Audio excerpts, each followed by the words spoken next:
Welcome to the Ravens Space YouTube. My name is Jason, and this is Ravens Space Daily, where we talk about Baltimore Ravens news every single weekday. Thank you guys so much for joining me. If you like this video and want to know more Baltimore Ravens news, please subscribe to the Ravens Space YouTube. We'll hop right in with 3 great news stories, mostly surrounding the NFL draft. For the first news story, it's that Peter Schrager from NFL Network declared the Baltimore Ravens his 2017 NFL Draft winners. If you guys saw any of my other content on the draft, you know I was down on the draft season. And I'm not going to change that opinion. I really do believe that. Now, but I know a lot of you guys agreed, and you think that he was right, that the Ravens did win the draft. So I'm going to talk to you some guys about why he thinks that. And so he listed three main reasons.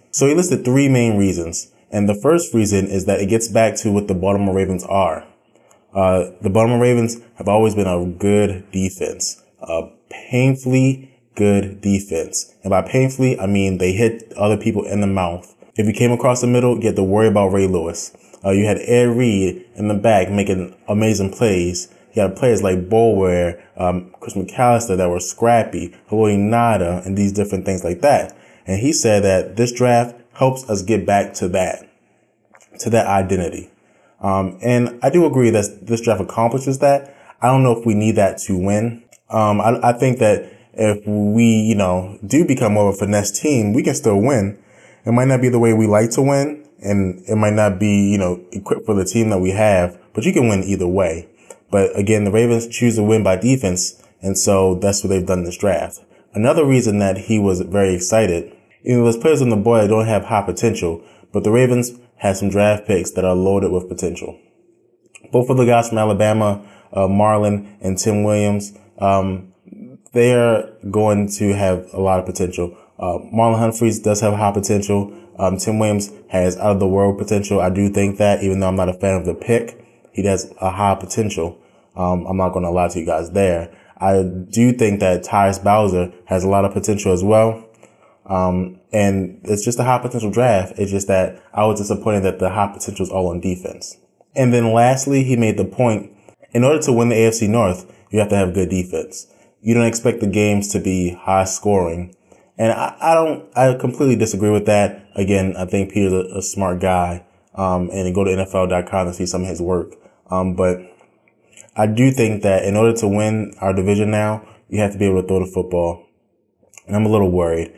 Now, Ozzie may prove me wrong, and I might be, completely in the wrong about this, but I do think that in order to win our division, we're going to have to, be a top offense in the league. But again, we'll all see that, but I wanted to take this to you guys because I know you guys do feel strongly about this and about, all the news and if the Ravens won the draft or lost the draft. Let me know in the comments what your opinion is. Again, I think that we were draft losers this year. But here's someone who's a respected name in the media world who believes that the Ravens were winners in the 2017 draft. And the next story is the top question for each 2017 Ravens draft pick. This article is on BaltimoreRavens.com, so if you want, you can go check it out. I'm not going to hit every single player that we drafted, but I am going to hit a lot of the key players that you guys care about and that I care about. That you guys care about and I care about. And we'll start at number 1 with cornerback Marlon Humphrey. And his big question is, can he cut down on big games?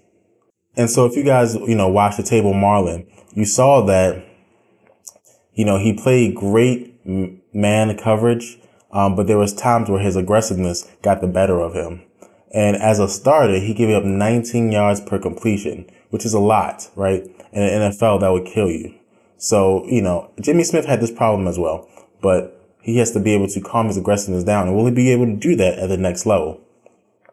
Again, it helps that, he'll be coming into a defense with 2 great safeties. But it's important for him to be able to shadow his man all the way up the field in order to play great defense.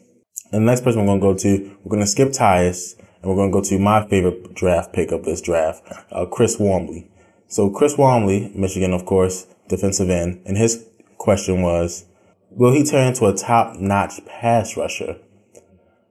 And this is a hard thing for me because I wouldn't have picked this as my top question because I do think being a pass rusher from the 5 technique is a little not overrated, but it's not the most important thing in your job, right?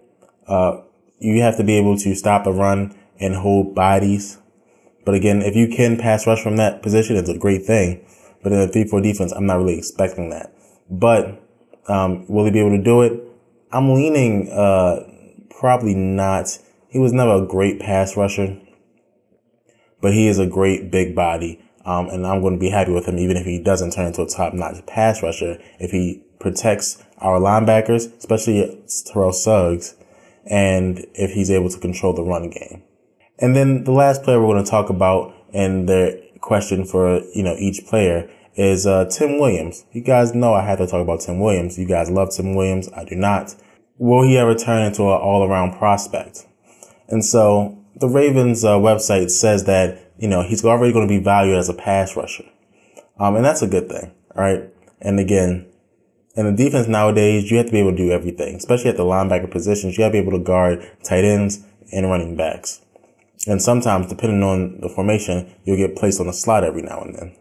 But will he be able to do that? If I had to pick, I would say no. I think Tyus Bowser is a better linebacker in coverage. Alabama let Williams go after the quarterback. And I think in the NFL, that's going to be his main talent, to go after the quarterback. There are some players that aren't great at dropping back in coverage. There are Hall of Famers. One is DeMarcus Ware.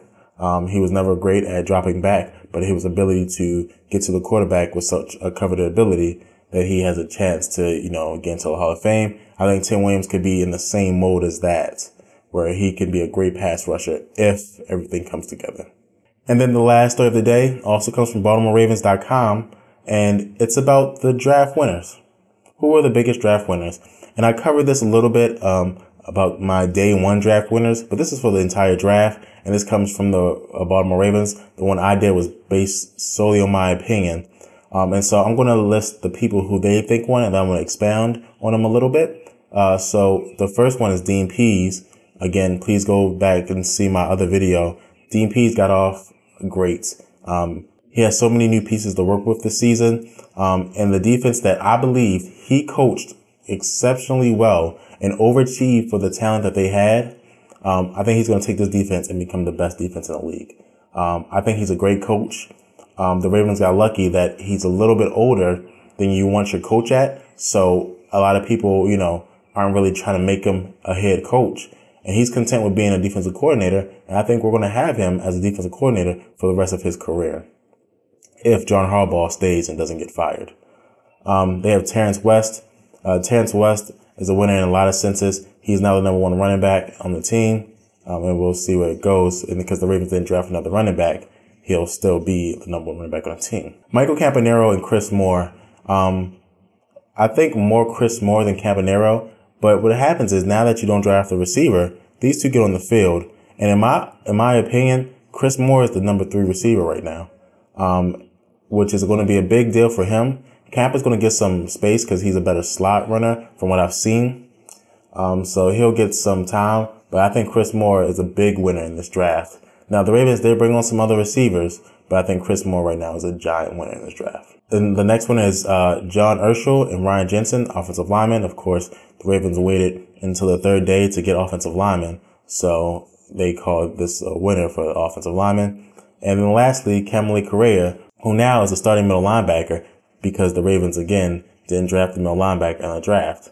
So, he's a winner. All these players, I think the biggest winners are Dean Pease and Chris Moore. I don't know how you could say not. Chris Moore now, has a pivotal job, and Dean Pease has the best defense he's ever had in his career. And that's the last story of the day. Thank you guys so much for watching. I truly appreciate it. Again, please subscribe to the Raven Space. And I'll be back tomorrow with a new video. Thank you guys so much, and go Ravens.